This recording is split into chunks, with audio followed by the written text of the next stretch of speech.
Kejutan diperlukan dengan perkembangan Euro 2024, harapan pasukan underdog Georgia untuk mencipta kejutan tidak kesampaian apabila hanya mencatat keputusan seri 1-1 menentang Republik Czech pada aksi kumpulan F.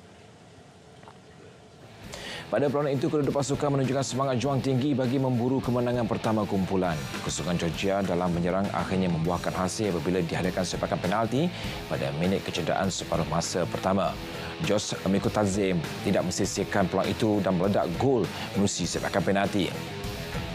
Bersama babak kedua, Republik Czech memperkemaskan jentera serangan dengan beberapa percubaan berbahaya. Usaha itu membuahkan hasil apabila penyerang Patrick menyamakan kedudukan pada minit ke-59. Selepas ini, Georgia akan bertemu Portugal, manakala Republik Czech akan berdepan Turki. Kedua pasukan harus mencetak kemenangan bagi membuka peluang untuk layak ke pusingan 16 terbaik. Dalam satu lagi aksi kumpulan F, pasukan pilihan Portugal berjaya menempas slot ke pusingan seterusnya selepas menewaskan Turki 3-0. Dalam aksi pagi tadi, skuad bimbingan Roberto Martinez tidak menunggu lama untuk memecah gawang Turki. Penyerang Bernardo Silva membuka jaringan seawal minit ke-21.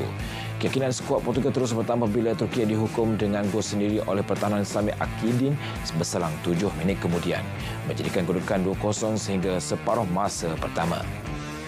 Bersambung separuh masa kedua, episod malang Turki terus berterusan selepas Bruno Fernandes mendak jaringan ketiga Portugal pada minit ke-56. Keputusan 3-0 kekal sehingga wisir penaman. Kini Portugal berada dalam kedudukan pertama kumpulan dengan 6 mata, manakala Turki dengan 3 mata. Aksi Liga Super pertemuan JDT dan Sri Pahang FC di Stadium Sultan Ibrahim Johor Bahru berkesudahan JDT menang dengan 3-0. Jaringan hat-trick pemain import dari Brazil, Heberty Fernandes pada minit ke-4, 66 dan 87 membolehkan tuan rumah mengutip 3 mata penuh. Keputusan itu menyaksikan JDT terus gah di puncak Liga Super. Ini merupakan kemenangan keempat berturut-turut skuad Harimau Selatan. Selepas jaringan awal Heberty pada minit ke-4, peluang terbaik JDT menambah jaringan hadir pada minit ke-24. Percubaan Harif Aiman menghadapi gagal menejah jaring skuad Tok Gajah. Sri Pahang turut berpeluang untuk menjadikan gol, namun rebatan Kepa Sherman pada minit ke-32 berjaya ditampan penjaga gol Syihan Azmi. Juga pada minit ke-65, namun rebatan penyerang import Sergio Aguero sekadar menggegar jaring tepi gawang gol. Kemenangan itu menyaksikan JDT kekal selaku penakluk Liga Super dengan 12 mata.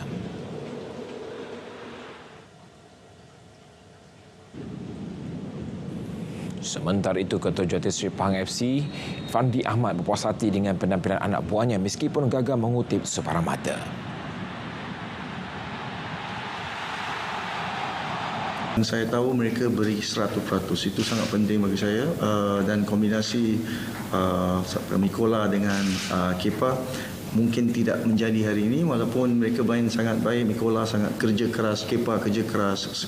Rata-rata pemain semua kerja keras. Cuma saya pasti tahu yang JDT ada lebih baik daripada kita. Itu tak boleh elak. Bagi pengenalan JDT, Hector Mujolio berkata fokus JDT kini terarah kepada peranan seterusnya menentang skuad Universiti Malaysia dalam saingan Piala FA.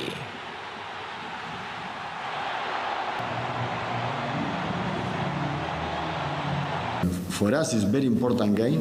We need to put focus in the next game, play serious, because we are professional and this is football. You know, in football. Happen anything, but we need to put focus in our next game because for JDT all the cup are very important and we need to show every game our potential and our tactical behavior.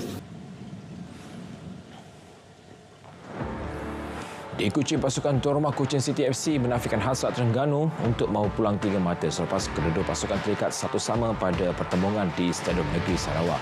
Selepas tiada sebarang gol terhasil pada separuh masa pertama, skuad penyu akhirnya memecah kebuntuan selepas 6 minit babak kedua bersambung menerusi penalti yang disempurnakan oleh pemain sayap Muhammad Safawi Rashid. Namun kemenangan itu tidak bertahan lama apabila Kuching City menyamakan kedudukan menerusi pemain import Yuki Tanigawa pada minit ke-80 sekaligus menyekat rentak Terengganu dalam mengejar JDT.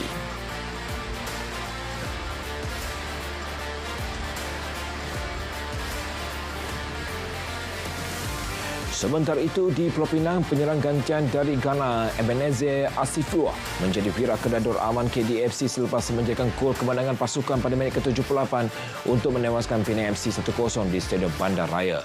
Kekalahan pertama dialami Penang itu menyaksikan mereka jatuh ke posisi ketiga tercorot dengan 3 mata selain penantian meraih kemenangan sulung berterusan.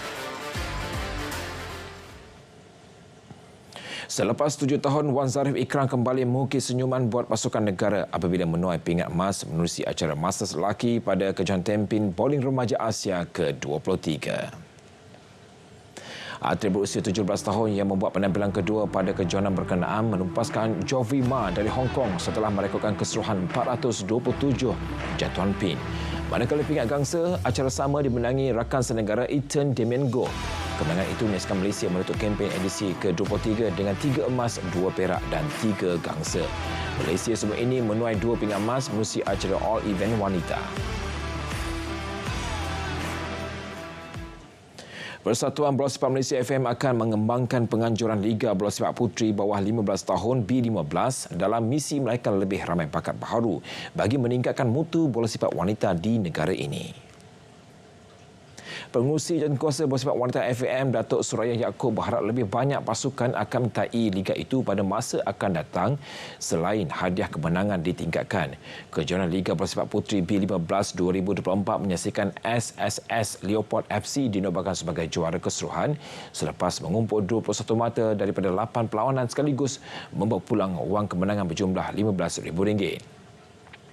Naik juara diraih pasukan Velocity Academy yang membawa pulang RM10,000 selepas mengutip 20 mata, manakala pasukan Melaka di tempat ketiga dengan 17 mata. Pemain Velocity Academy Puteri Mia Alicia Ahmad Zaki Yamani, 13 tahun, dinobat sebagai penjari terbanyak dan pemain paling bernilai pada kejohanan itu sekaligus membawa pulang trofi dan wang berjumlah RM2,000. FM juga akan menggiatkan usaha memperkasakan bola sepak wanita dengan menjalin kerjasama bersama Kementerian Pendidikan KPM bagi membolehkan lebih banyak sekolah mempunyai pasukan bola sepak lelaki dan perempuan. Kementerian Belia dan Sukan KBS bakal memperluaskan program Senaman Warga Emas 2024 ke 120 lokasi seluruh negara. Ia bagi terus membudayakan amalan hidup aktif dalam kalangan warga emas. Menterinya Hanayo berkata perluasan program rintis yang dimulakan sejak Mei lepas itu akan dilakukan menerusi 2 fasa penganjuran melibatkan 50 lokasi pada fasa pertama dan 70 lokasi pada fasa kedua. Kenapa kita buat di PPR? Kita buat di PPR kerana kita nak pastikan accessibility itu kepada golongan B40 ada. Jadi mereka tak perlu bayar trainer. Dan untuk program ini juga, semua ini diserap oleh kerajaan. Warga emas hanya perlu keluar saja dan bersenam. Pihaknya menyasarkan 21,000 warga emas menjadi program itu pada penganjuran tahun ini. Menurutnya, program itu merupakan inisiatif KBS menerusi Jabatan Belia dan Sukan Negara JBSN. Susulan daripada dapatan sesi perbincangan meja pula RTD berkaitan pembudayaan sukan dalam kalangan warga emas yang diadakan pada 8 Februari lalu. Sekian Stadium RTM dari Sungai ke Segara, Palestin pasti merdeka. Salam sukan untuk semua. Assalamualaikum dan salam Malaysia Madani.